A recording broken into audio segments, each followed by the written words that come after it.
She thought she was saving a simple runaway from a winter storm, but years later, she would stand against one of the most powerful men in the territory, all to protect the boy who had become her husband. This is their story. The silence in Clara's cabin was a living thing. For 5 years, since the avalanche had claimed her husband Daniel, it had been her constant companion. The mountain had given her everything: a home, a life with the man she loved, and then it had taken everything away just as swiftly. At 38, she was as much a part of this remote landscape as the ancient trees, her heart steeled by solitude and grief. Her days were a rhythm of survival, each task a memory, a ghost of a shared life. The deepest silence, however, came from the small, empty cradle tucked away in the loft, a relic of a second, quieter tragedy that had followed the first, the loss of their infant daughter to a fever that same cruel winter. Loneliness was a cold ache in her bones that even the roaring fire in the hearth could never truly warm. It was during one such blizzard, a swirling vortex of white that erased the world outside her window, that she heard it. A sound that didn't belong. Not the familiar crack of a snow-laden branch, but something softer, more desperate. She froze, her hand hovering over the simmering pot of stew, listening. The wind howled, mocking her senses. But then it came again, closer this time. A frantic, rhythmic scratching against the wood of her cabin wall. Caution, the first rule of the mountains, screamed at her. Desperate men could be worse than wolves. She reached for the heavy Winchester rifle above the mantel, its cold steel a familiar comfort. But as she moved towards the door, another sound reached her, a faint, almost inaudible whimper. A sound of pure suffering that pierced through her hardened exterior, striking a chord she thought had long gone silent. Taking a deep breath, she drew back the heavy bolt and pulled the door open just enough to peer out. The wind tore at her, throwing icy flakes into her face. There, collapsed against the porch steps, half buried in a fresh drift, was a boy. He couldn't have been more than 17. For a terrible moment, she thought she was too late. Dropping to her knees, she rolled him over. His face was gaunt, his cheeks hollowed by starvation. But it was a face of refined features. His clothes, though shredded, were of a fine city make. This was no mountain boy. His eyes fluttered open, a startling gray, sharp with intellect but clouded with terror. Suddenly, a sound echoed from the valley below, the distant, baying howl of hounds. It wasn't the sound of a wolf pack. It was the sound of a manhunt. The boy's eyes widened, and he tried to scramble away, grabbing her arm with a surprising strength. "Please, don't let them find me." His plea hung in the air, a desperate prayer against the rising sound of the hounds. Clara's mind raced. To help him was to invite whatever danger he was fleeing right to her doorstep. It meant breaking her vow of solitude, of safety. But looking at his terrified face, she didn't see a criminal. She saw a child, her child, the one she couldn't save from the fever. The choice was made in a heartbeat. She would not let this one be taken too. With a strength born of renewed purpose, she half dragged, half carried him inside, slamming the heavy door against the storm and the unseen hunters. She slid the bolt home just as the sound of the hounds grew louder, then mercifully began to fade as they passed further down the ridge, their prey's scent lost in the blizzard. She laid him on the bearskin rug before the fire and began the slow work of saving him. As she stripped away his frozen, wet layers, she uncovered a small oilskin pouch. Inside was not a weapon or money, but a single, elegantly crafted silver locket. She opened it. One side held a miniature portrait of a beautiful, sad-eyed woman. The other held a tiny, folded piece of paper. Her hands trembling, she unfolded it. It wasn't a letter, but what looked like a stock certificate for a company whose name was known across the entire country, the Union Pacific Railroad. He wasn't just a runaway. He was carrying a secret worth a fortune and clearly worth killing for. She closed the locket, her resolve hardening. She had saved him from the storm. Now, she understood she would have to save him from the world. The mountain had taken one family from her. She would not let it take another. The silence in her cabin had finally been broken, replaced by the soft breathing of the boy by the fire, and the loud, dangerous beating of her own heart. The blizzard that brought Leo to Clara's door was the last great storm of that winter. As the snows melted and the mountain awoke to the tentative green of spring, a new and unspoken agreement settled over the small cabin. Leo, whose name she learned after he recovered from the fever, never spoke of the hounds or the locket again, and Clara, sensing the deep trauma behind his silence, never asked. He was too weak to travel, and she, for reasons she couldn't fully explain, made no move to send him away. The danger he was fleeing seemed to have passed with the storm, and a quiet, watchful peace took its place. He was a ghost in her home, quiet, respectful, and achingly grateful for every meal. She was his stoic guardian, her actions speaking a language of care that her lips rarely did. His city-bred body was ill-suited for the relentless demands of mountain life. The first time Clara handed him an axe, he held it with the awkward uncertainty of a scholar holding a sword. His hands, soft and uncalloused, blistered within the first hour of chopping wood. He knew botany from books, but couldn't tell a poisonous berry from an edible one. He was, in every practical sense, a child in this world. But what he lacked in strength, he made up for in unwavering determination. Clara watched him, a strange mix of exasperation and tenderness filling her heart, so she began to teach him. She taught him the way her husband had taught her, with a firm, practical patience. She showed him how to let the weight of the axe do the work, how to read the clouds for signs of changing weather, how to track a deer through the dense undergrowth. Leo, in return, became the most dedicated student she had ever had. He absorbed her knowledge, his sharp mind connecting the practical lessons to the theories he had only ever read about. And as the sun set each evening, their roles would reverse. The cabin, once defined by its aching silence, was now filled with the sound of his voice. He had managed to save one other item besides the locket, a worn copy of the Odyssey.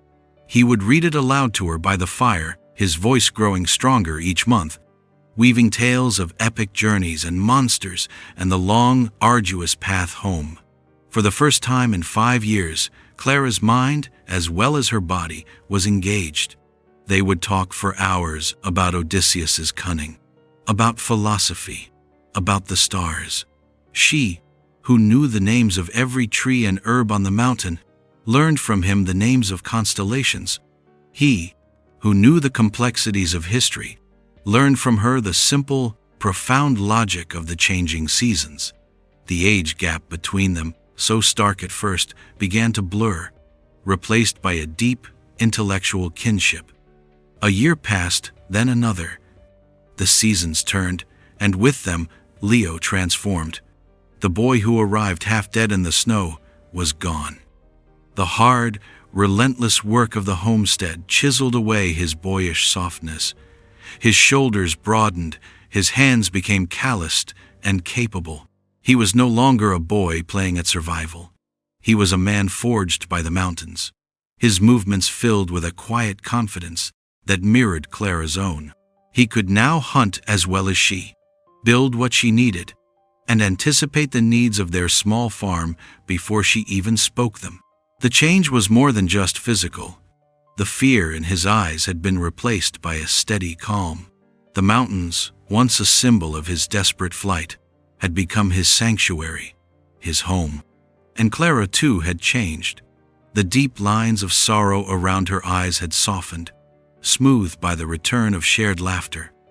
The silence of her cabin was no longer empty, but filled with easy conversation and the vibrant presence of a partner, a friend. Their partnership was seamless. One autumn, a fierce windstorm tore a section of the cabin roof away. Without a word, they worked as one. He, with his newfound strength, climbed onto the roof, securing the heavy logs while she, with her years of experience, directed him from below, her calm voice a steady anchor in the wind's howl. That night, as they sat exhausted but safe by the fire, a new awareness settled between them. The roles of rescuer and rescued had long since vanished. The dynamic of teacher and student had faded. What remained was something deeper, something more equal. Clara found herself noticing the small things, the way he would leave a rare wildflower on the table for her in the morning, the way his gaze would linger on her for a moment longer than necessary when she smiled. And she found herself looking at him differently too. She no longer saw the boy she had saved, but the man he had become, a man of strength, intelligence, and a quiet kindness that ran deeper than any she had ever known. The platonic walls they had so carefully built around their friendship were beginning to crumble, and what lay on the other side was a feeling that both thrilled and terrified her. The quiet harmony of their lives was about to face a new and far more complicated storm, one that was brewing not in the sky, but within their own hearts. It was on an evening at the cusp of Leo's third summer on the mountain. He was 20 now, a man in full, his presence a powerful and constant warmth in Clara's life.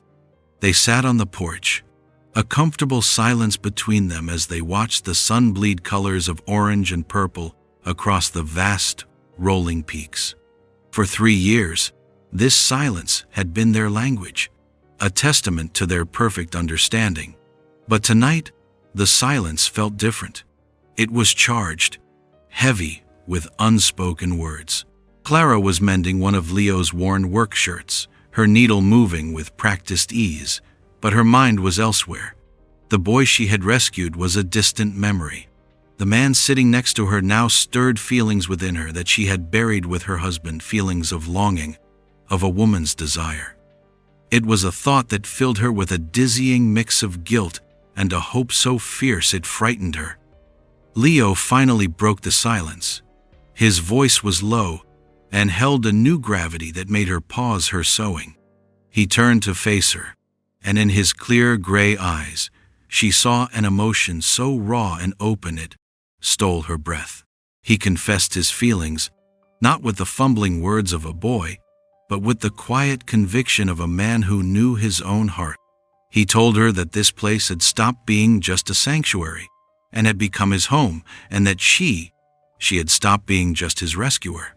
She had become the reason he wanted to stay, the center of this new life he had found.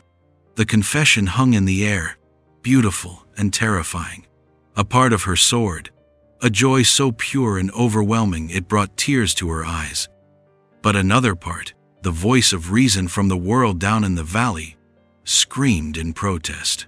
She tried to speak, her voice a strained whisper, reminding him of her age, of her quiet, settled life, of the world full of possibilities and younger women that awaited him.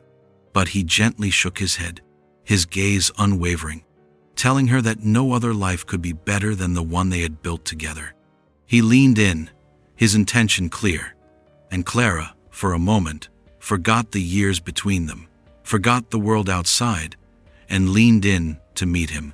But just as their lips were about to touch, a sound cut through the twilight stillness, the sharp, frantic barking of a dog from the direction of the town, far down in the valley. The sound was an intrusion, a harsh reminder of the world they had forgotten. They pulled back, the spell broken. The moment of pure, unadulterated connection was gone, replaced by a sudden, cold unease. They didn't know it, but their world had already been breached. For 2 days, a stranger had been in town, a man who didn't belong. He was quiet, but his eyes missed nothing. He wore fine city clothes, but carried himself with the lethal stillness of a predator. He spent his time in the saloon, not drinking, but listening, his gaze drifting over the faces of the local trappers and farmers. In the smoky light of the general store, he unrolled a piece of parchment on the counter for the store owner, Mr. Abernathy, to see. It was a professional, detailed sketch of a 17-year-old boy. It was unmistakably Leo. The man introduced himself as Pike, an agent from the Pinkerton Detective Agency. He spoke of a handsome reward for any information leading to the return of a runaway ward to his concerned family. Abernathy, a good man who had traded with Clara for years, felt his heart go cold. He recognized the boy, or rather, the young man the boy had become during his rare trips down the mountain with Clara.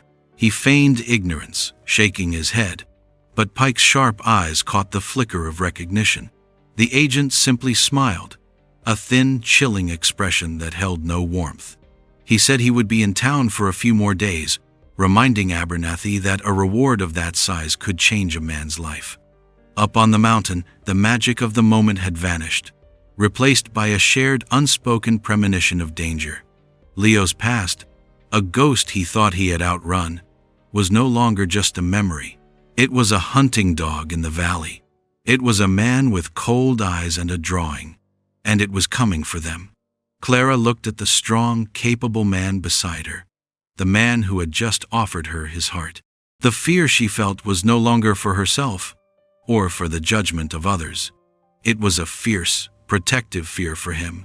She had saved him from the storm once.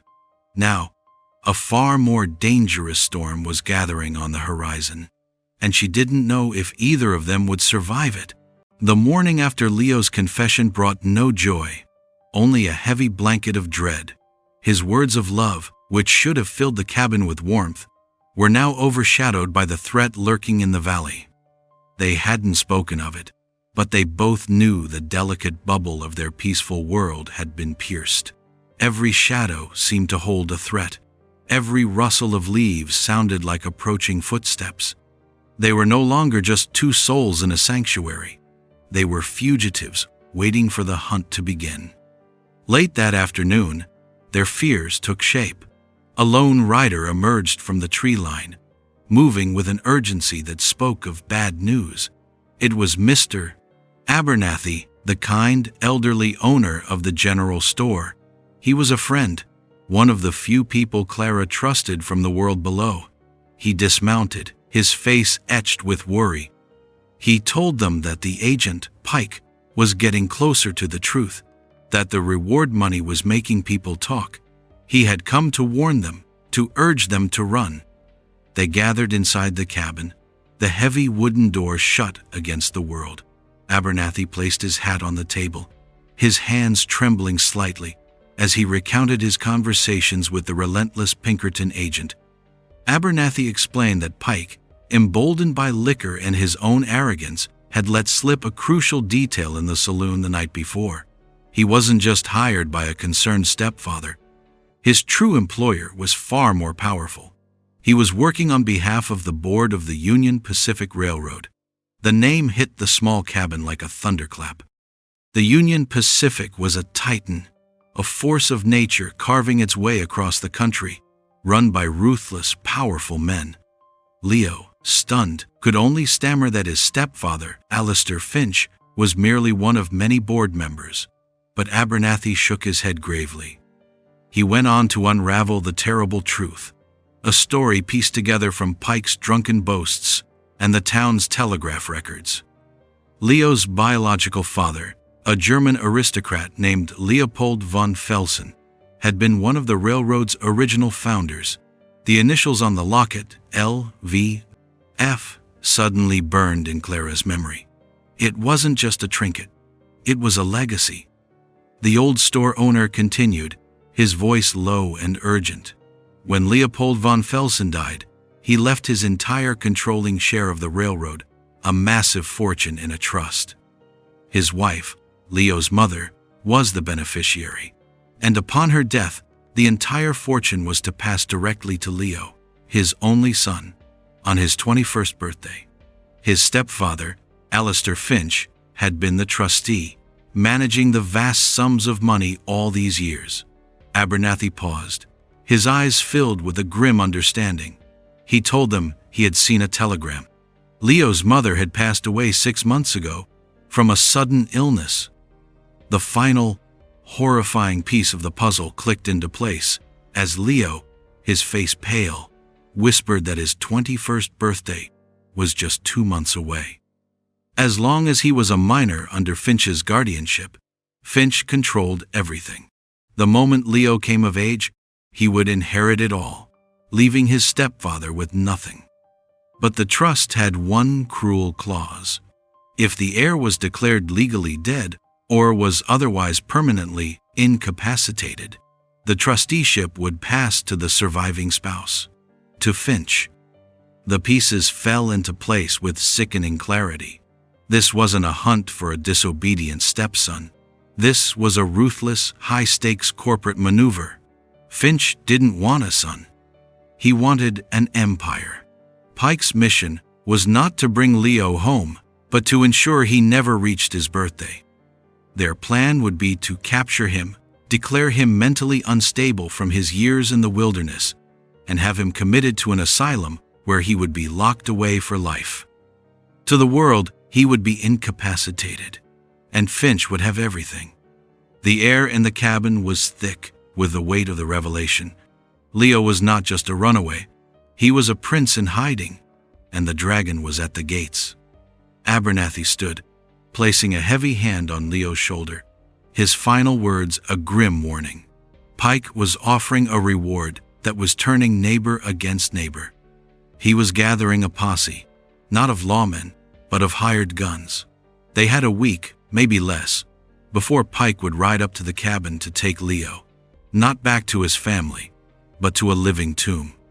As they watched their old friend disappear down the path, Leo and Clara were left with the terrible truth. This time, running wouldn't be enough. This time, they would have to fight. The truth Abernathy had delivered settled upon them, heavy and suffocating. It was a truth of greed, of betrayal, of a world far removed from the simple honesty of the mountains. Leo's past was not just a shadow.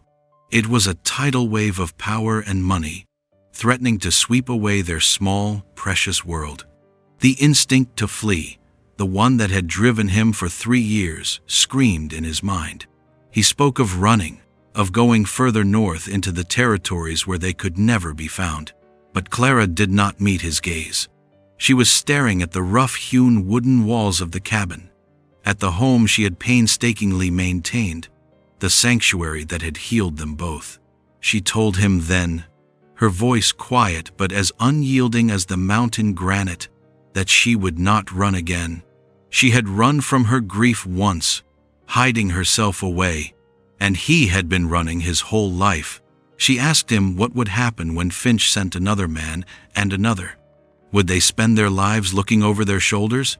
This mountain was their home, she declared. And a home is something you defend, not something you abandon.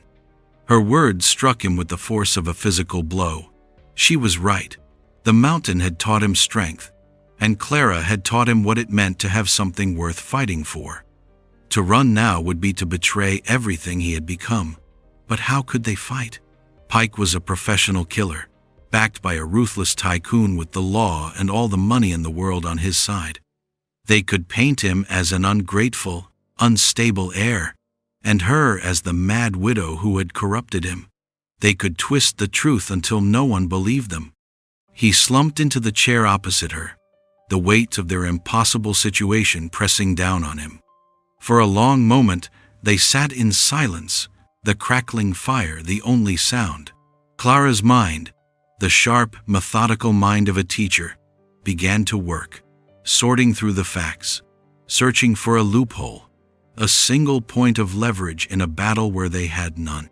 She thought of the law, of contracts, of the rules that governed the world of men like Finch, and then a single, audacious idea began to form. She looked up, a new, sharp light in her eyes. She reminded Leo of the one fact that held all the power, his inheritance. The trust passed to him on his 21st birthday, and Finch's guardianship would end. But that was 2 months away, he argued. Pike would have him in an asylum long before then. It was then that Clara revealed her plan, her voice low and intense. Finch's power, she explained, rested on his legal status as Leo's guardian. If that guardianship could be broken before his birthday, Finch's authority would vanish. Leo was confused. That was the law. But Clara, who had spent her lonely nights reading not just novels but the dry legal statutes of the territory, knew the law had exceptions. A boy under guardianship is a dependent, but a man who is the head of his own household is not. In this territory, she explained, there was one single act that could instantly sever the bonds of guardianship and declare a minor an emancipated adult with all the legal rights that entails. The word hung in the air between them, shimmering with 1,000 different meanings. Marriage. If he were a married man, Finch's guardianship would be legally void. Pike would have no authority to take him. He would be his own man, free to claim his inheritance the moment he came of age. It was a legal shield. It was the only one they had. He looked at her, truly looked at her. He saw not just the woman he loved, but a brilliant strategist, a warrior in her own right. The desperation of their situation faded away, replaced by the profound truth of his feelings. He stood up, walked around the table, and knelt before her, taking her hands in his. He told her then, his voice steady and filled with conviction, that he had asked her to be his partner the night before out of love. And now, she was offering him a way to save their lives and secure their future together. This wasn't just a strategy to him, it was their destiny. He asked her again, looking into her eyes, not as a desperate boy, but as a man choosing his future. Will you marry me, Clara? Not just to save me, but to build a life with me. Clara looked into the eyes of the man before her. The frightened boy was gone forever. In his place was a man of courage and conviction, her equal in every way. The fear she had felt about their age, about the world's judgment, seemed petty and insignificant in the face of the real dragon they had to slay. Her answer was not one of desperation, but of pure, unadulterated choice. A slow, radiant smile spread across her face as she gave him her answer. Yes, yes, I will marry you. The decision was made. It was an act of defiance, a declaration of war against a man 1,000 miles away. It was a legal maneuver, a desperate gamble, but more than anything, it was a vow. A vow that they would face the coming storm not as a widow and a runaway, but as husband and wife. There was no time to waste. Pike's posse could be formed at any moment. Their only hope was the traveling preacher, Reverend Miller, who Abernathy had told them was staying in town for just 2 more days. Their ride down the mountain was not a romantic elopement, but a desperate race against time. The wind whipped at their faces, but their resolve was like iron. They were no longer running from the world. They were riding to meet it, armed with a plan that was as audacious as it was brilliant. They found Reverend Miller packing his saddlebags, preparing to leave. He was a stern by-the-book man who looked at the unlikely couple with deep suspicion. A widow, nearly 40, and a boy who was barely 20. It was scandalous. He was about to refuse, citing the impropriety, but Clara, with the calm clarity of a teacher, laid out their case. She did not speak of love. She spoke of the law. She explained the situation, the greedy guardian, the stolen inheritance, and the legal loophole that was their only shield. The preacher, a man who valued the letter of the law as much as the word of God, was taken aback by her argument. He looked from Clara's intelligent, determined face to Leo's steady, mature gaze and saw not a scandal, but an injustice that needed correcting. He agreed.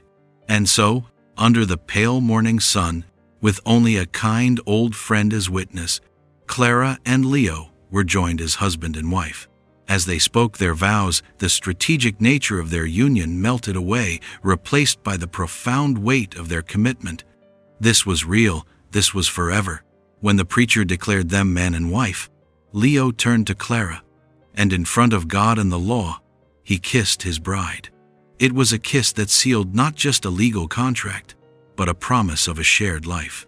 They left the church with a signed marriage certificate in hand, a simple piece of paper that was now their strongest shield and their most powerful weapon. They arrived back at the cabin just as the sun reached its zenith. They were not a moment too soon. From the ridge, they saw them coming. Pike, leading a posse of rough-looking men hired for the day. This was no longer a covert operation. This was an abduction party. But Clara and Leo didn't hide. They stood together on the porch, waiting, a united front. Pike smirked as he dismounted, confident in his victory. He told Leo his game of hide-and-seek was over, that his stepfather was worried, and they were there to take him home to be cared for. But Leo's voice, when he answered, was calm and steady, with no trace of the boyish fear Pike expected. He declared that he was already home, and that his stepfather's guardianship had come to an end. Pike laughed, a harsh, humorless sound, reminding Leo that he was still a minor for 2 more months, and that the law was on his side. It was then that Clara stepped forward, holding the marriage certificate out for him to see. The fresh ink and the official territorial seal gleamed in the sunlight. She informed him, her voice as sharp and clear as a school bell, that he should check his law books again. The guardianship of a minor, she stated, is immediately terminated upon his legal marriage. Then, with a quiet pride that resonated across the yard, she introduced Pike to her husband. Pike's smirk vanished. He snatched the paper, his eyes scanning the document in disbelief. The date, the preacher's signature, the official seal, it was all legally binding. He had been outmaneuvered. The boy he had been sent to capture was, in the eyes of the law, a free man. Crumpling the paper in his fist, he snarled that Finch would find another way, that he would crush them both. But it was Leo who had the final word. He looked Pike dead in the eye, no longer a boy, but a man of power. He told the agent to inform his former guardian that the trusteeship was over, and that his lawyers would be in contact. Defeated, his authority gone, Pike could do nothing. With a final, hateful glare, he and his men turned their horses and rode away, their dust trail a fading symbol of a vanquished past. On the porch, Leo wrapped his arms around Clara, his wife. The storm had passed. 5 years later, Mr. Alistair Finch was a ruined man, his schemes exposed by the very fortune he had tried to steal. Leo, with Clara's wise counsel, used his inheritance not for power, but for good, building a life of peace and prosperity in the mountains that had saved him. They were no longer the lonely widow and the runaway boy, but a husband and wife, a true partnership. Their home was filled with the laughter of their own children. One evening, as they sat on that same porch, he turned to her, his voice filled with a love that had deepened with every passing year. He reminded her of the words she had spoken the night they met, how she had told him he wouldn't last the night out in the storm. She smiled, leaning her head on his shoulder. He told her she was wrong, that his life hadn't truly started until that night. He said, "You didn't just save me from the storm, Clara. You saved me for a life I never knew was possible." And he knew, as he held her close, that the greatest fortune he had ever inherited was not the railroads or the money, but the love of the woman who had opened her door to a stranger in a storm. If you were moved by this story of courage and unexpected love, click the video on your screen now for another unforgettable tale from the Wild West. Don't forget to subscribe and leave a comment below to let us know where you're watching from. Your support helps us bring more stories like this to life.